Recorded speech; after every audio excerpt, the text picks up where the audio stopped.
Hey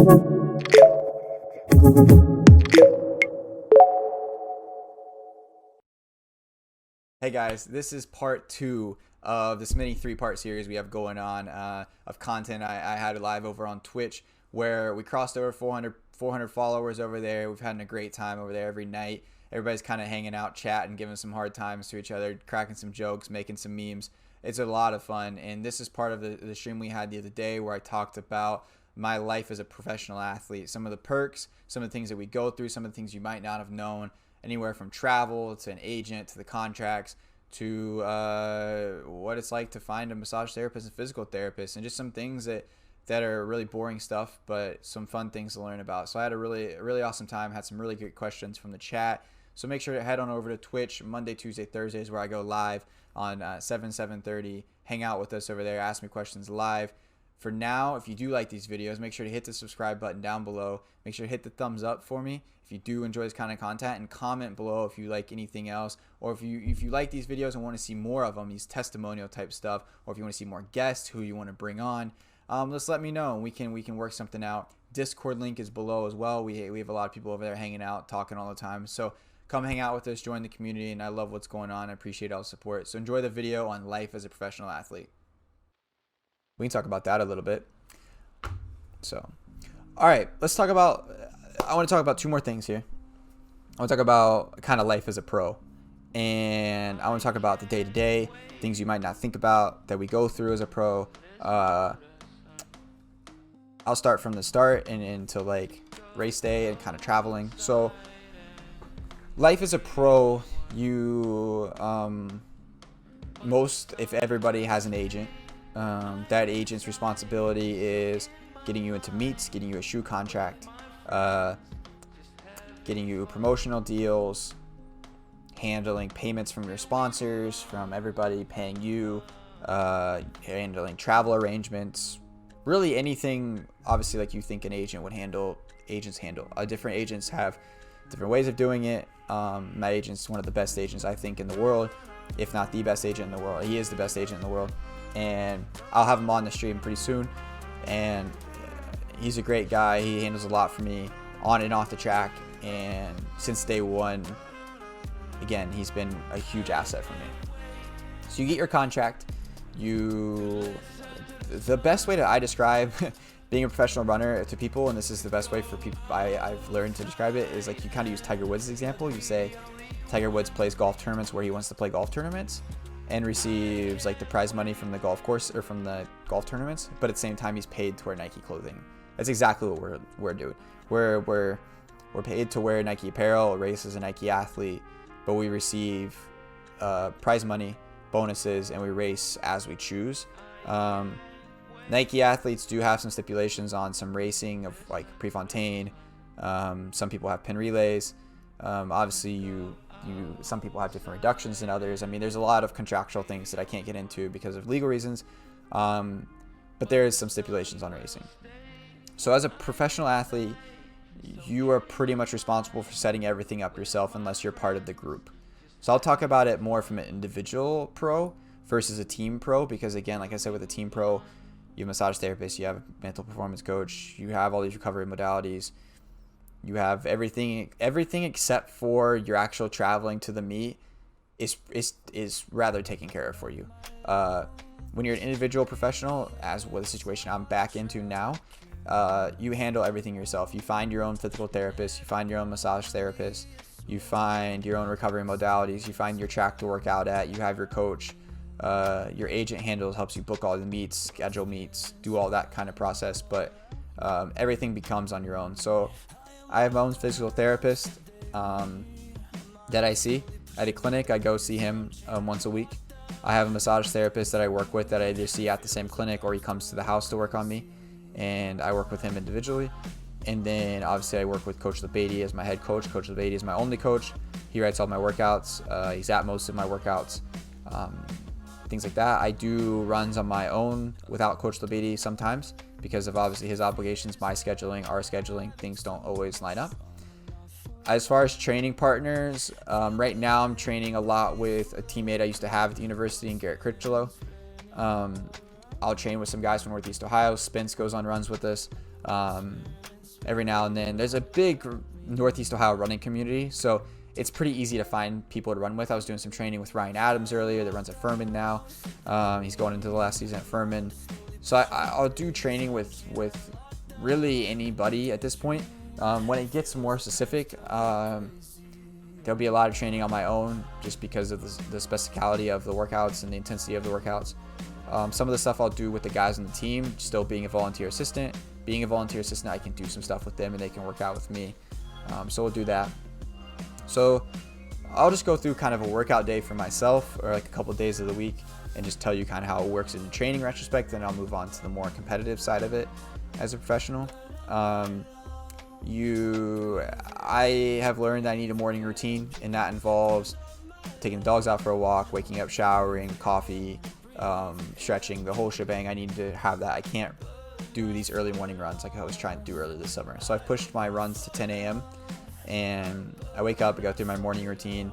Now I'm checking the stock market. I'm looking at stocks to invest in. I mean, I'm doing that work too. And then I'll go do the workout.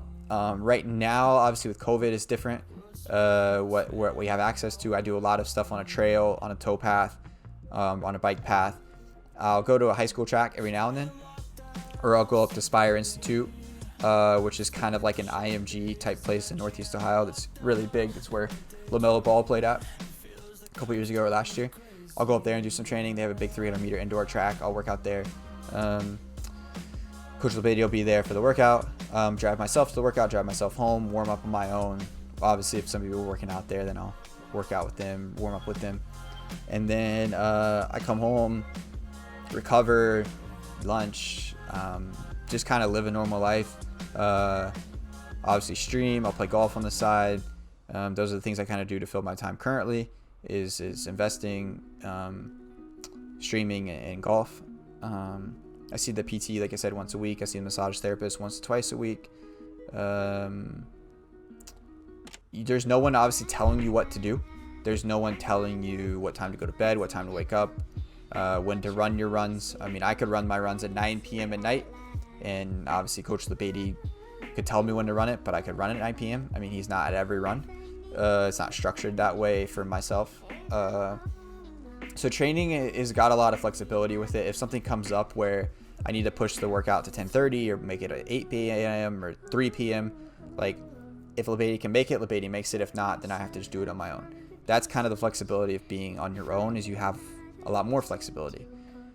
When you go to racing as a pro, you are almost on your own, even if you're a part of a group, unless the group is at like a training camp, which I can talk about a little bit too, and kind of go the insights of a training camp. But unless you're really coming from a training camp, you're really on your own. You book your tickets to the meet on your own.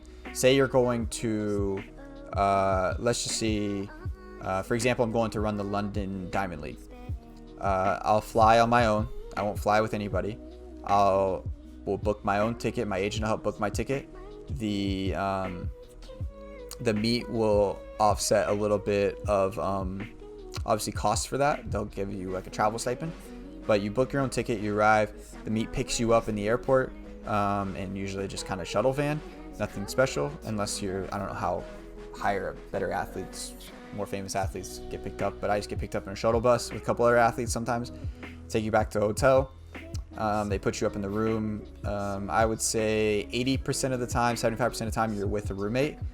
Sometimes they put you with another athlete from the same agency. So a lot of times I'll room with like a guy like Devin Allen, Vernon Norwood.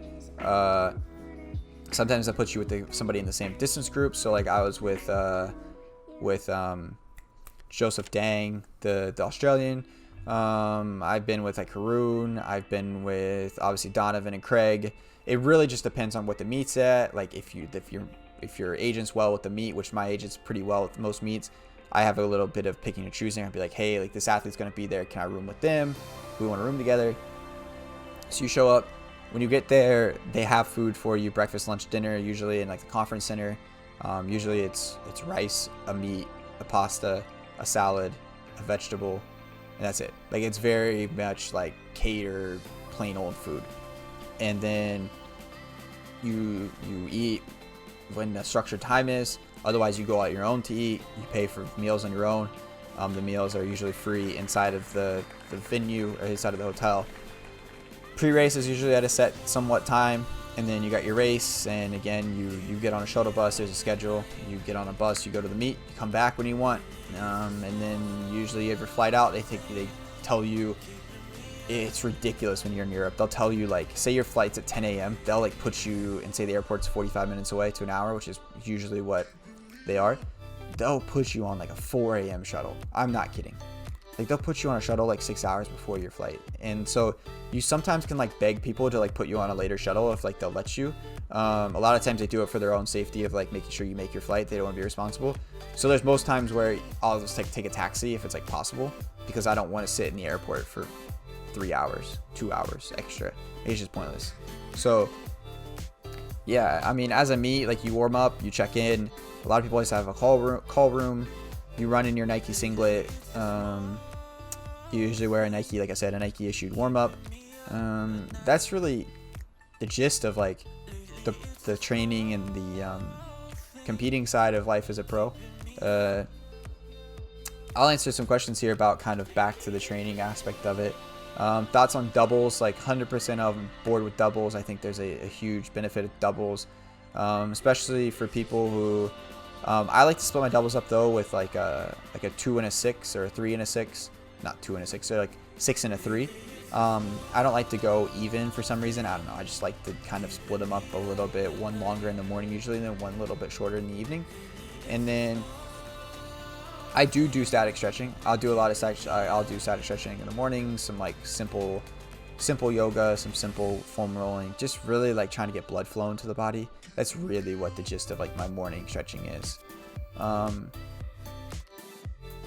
Would you rather have the flexibility to move things around as you please rather than having, I don't know. I think I enjoy obviously having the somewhat structured schedule of the team, but even with the Oregon project, we were a little less structured than most teams, just being so small that like, hey, Alberto, like, I want to work out at 9 a.m. He'd be like, okay, see you at 9 a.m. ready to go. So we did have some like flexibility with things. It wasn't like Alberto was like 9 a.m. have to be there, 8 a.m. have to be there. He was pretty flexible with things. So I don't think I ever lost that flexibility, but I do enjoy kind of being able to set my own schedule, but it sometimes is tough to stick to it more, obviously, because there's no one kind of checking and balancing you. A couple other things in life as a pro, especially as a Nike athlete pro. You get 2 big shipments a year of gear. Everybody kind of asks about the gear and the shoes. You get two big shipments a year of gear, big boxes. Everybody's kind of seen them on social media. Like, everybody's like Christmas in April or Christmas in November, because that's kind of when they come. The spring one has your new kit in it. It usually has 8, 9, 10 pairs of shoes to train in, race in, lift in, do all of that kind of thing. And so there's obviously you kind of pick and choose what you want out of the shoes, because everybody races differently. They give you a list, you pick from it. I usually pick a couple pairs of trainers. My spikes are, we've talked about it kind of before, my spikes are come directly from Nike, so I don't have to pull my spikes out of that sometimes I do, just depends. And then they give you gear throughout the year. You'll get random gifts every now and then. You'll get shoes. You have a Nike Elite, I don't know if anybody's heard of a Nike Elite account. It's kind of like a backdoor Nike account that we have as Nike athletes that you have a budget for. You get as a Nike athlete. So there's obviously, that's kind of the gist of the gear and the shoes. It's pretty straightforward, pretty simple. They're not giving you the world, but like, if you need a new pair of spikes, and you ask nicely, they're gonna obviously want you to succeed and want you to be healthy and get you what you need. So, camps. Hello, Timothy.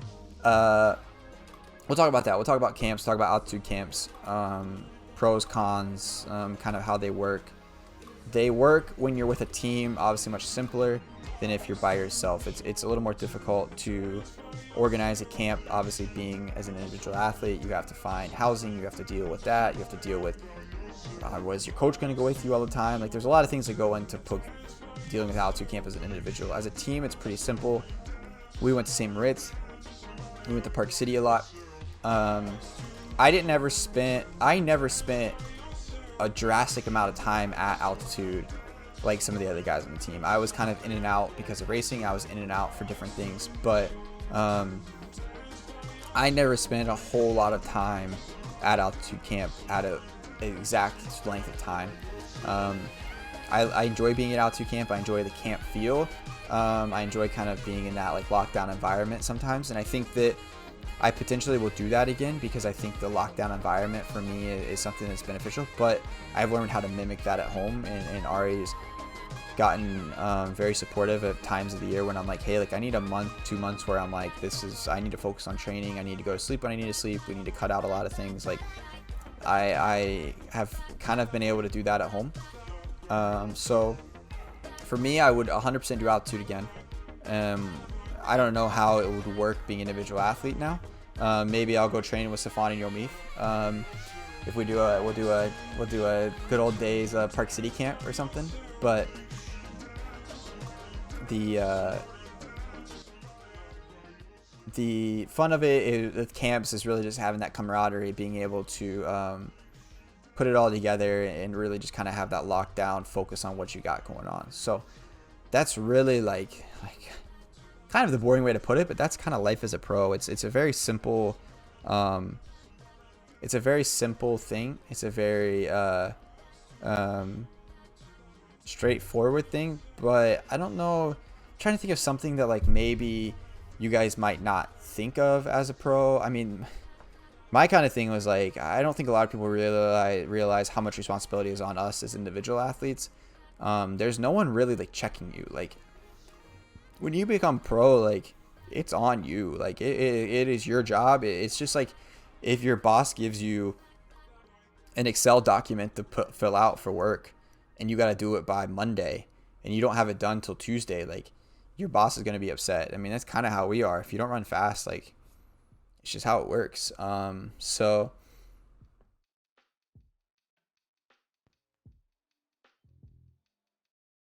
I don't know why it's fine. I just turned the music off because it was kind of skipping anyways. I'm sorry about that.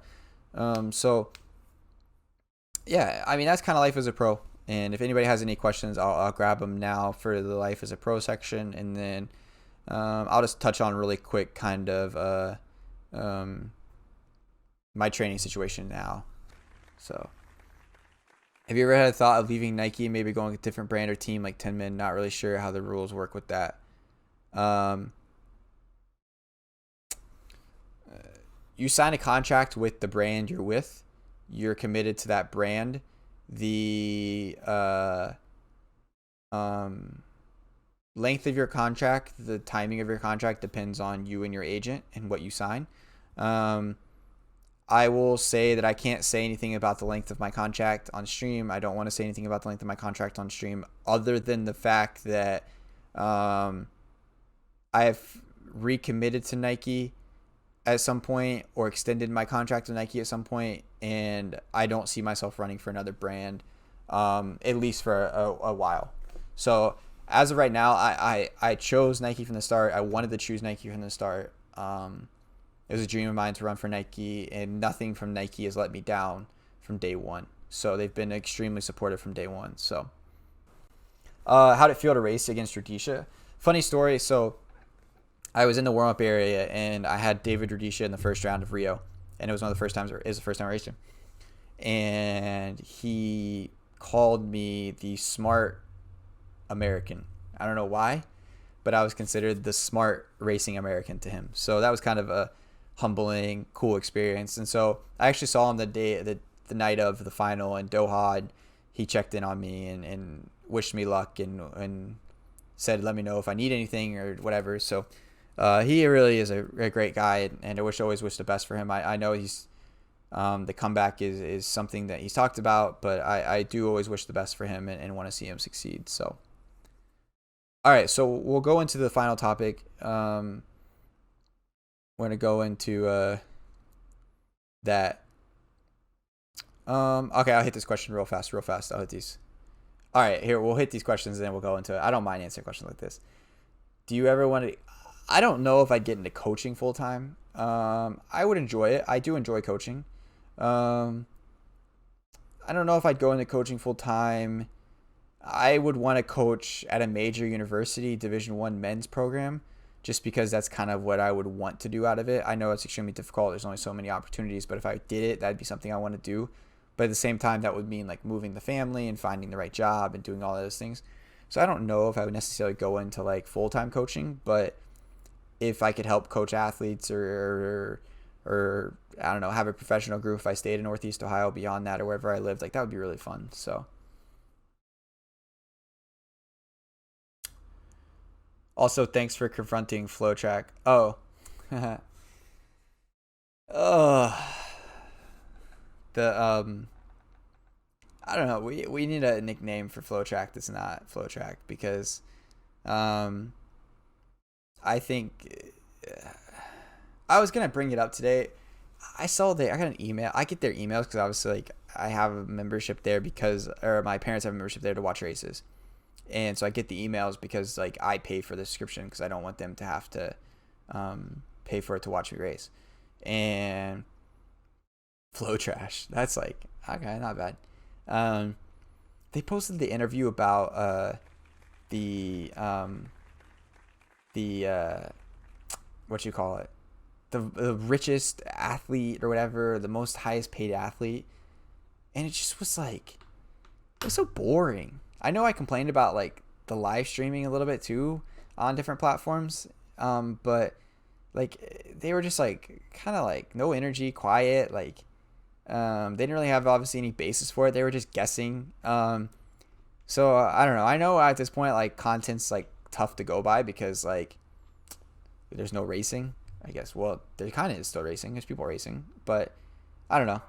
That was kind of something that was just like something for me. But yeah, um, yeah. I think there's some certain things that like obviously I understand you got to pay for it. You got to make money. It's a business.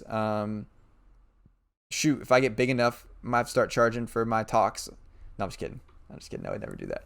But I get that sometimes you gotta charge for things to make a money. It is a business. I see the business side of it, but I think things like programs getting cut, articles that you copy and paste, super simple, non high content like things. Like if they do their own, like they did the Madden ratings or like their own ranking systems, like whatever, you put time into it, charge people for it. But if you're just copy and pasting stuff or just having a little chat, like um it wasn't really like that great. So thanks for the follow, Run Glass. I believe I have a feeling who that might be, but tell us about the bet. Okay, I'll talk about the goals.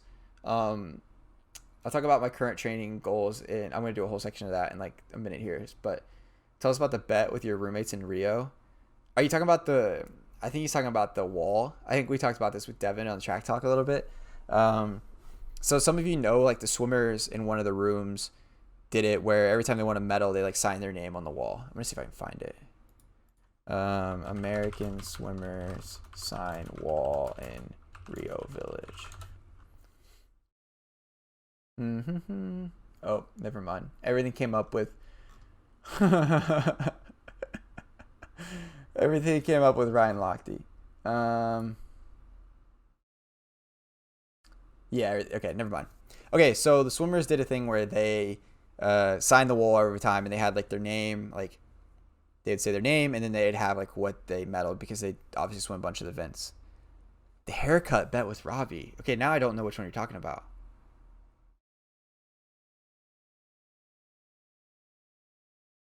Can you hit? You can hit. Here, hit my name and whisper the like. Click my name and you can message. Oh here, hold on. I'll message. Oh, how do I do it on this? Dang, I don't know what you're. I don't know. I don't know the bet.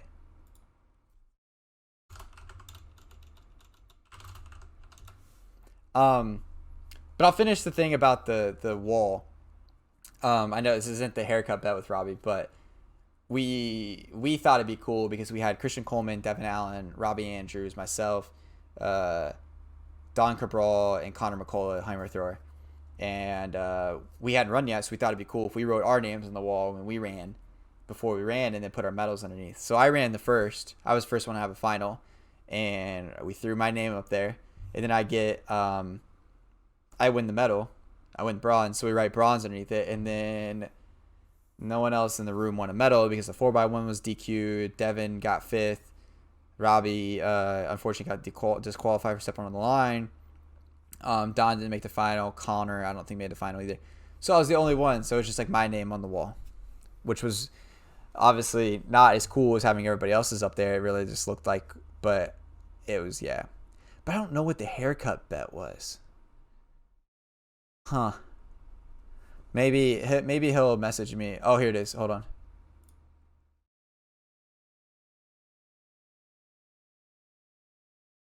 Oh, it was you not cut your hair for a long time. It was something about Robbie shaving his legs, which Robbie's an extremely hairy dude. I don't remember. Hold on, we'll figure it out, chat.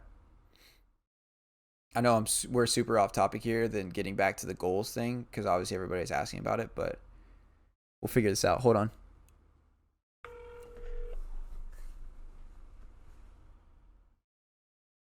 Let's see if Robbie answers. Yo, C-Murph. Yo, the stream can hear you, but do you remember what the bet we made in Rio was for you to like shave your legs and stuff? Dude, how could I forget, man? So we made that bet when we first got to the village where you were like, yo, I'm going to win a medal. I was like, well, I'm going to win one too. And I remember, I forget what you, oh yeah, that's right. So you said, if I don't win a medal, I'll grow my hair out for a year or until Christmas or something. And if I don't win a medal, I'll shave my entire body. And it took me about 6 hours, but I remember I shaved my entire body after the race. A guy in the chat by the name of Run Glass, which I believe would be our friend Mr. Glass, put in there, tell us about the bet with your roommates. And my first thought was like the wall where we like wrote our names on the wall, and like it looked dumb because my name ended up being the only one up there versus the swimmers.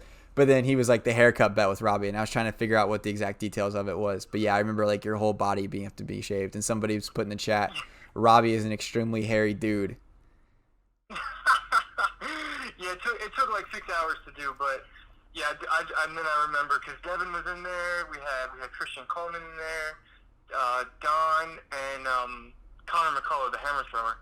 So yeah, we had some firepower in that suite of ours, and Clayton was obviously the only one to come out with some hardware. But, well, it made it unfortunate, like with me being first, I like set a bar and like had the name on the wall, and then everybody kind of had like, it was like bad luck for a lot of things, like your bad luck, Christian's bad luck. Like it wasn't like Devin didn't run like bad, but he like I think he like messed up the start or something. Like he wasn't like he messed up something. Like it was like really just like unlucky that like we could have probably went away with like more medals. It was just unlucky. Yeah, man. The one thing I say that whenever someone asks me how the Olympics went, I always say I left room for improvement. So, Clayton, you just keep doing what you're doing, and the rest of us will keep on improving and hopefully get up to your level. But hey, I appreciate picking up the phone, dude. I'm gonna get back to the stream. Awesome. All right, man. Have a good one. Thanks, guys. All right. Well, we just had a what did you call it? A side interview with Robbie there, but thanks for the follow, Marco. Appreciate it. Clay. Not many people call me Clay. Who is this? Not many people call me Clay.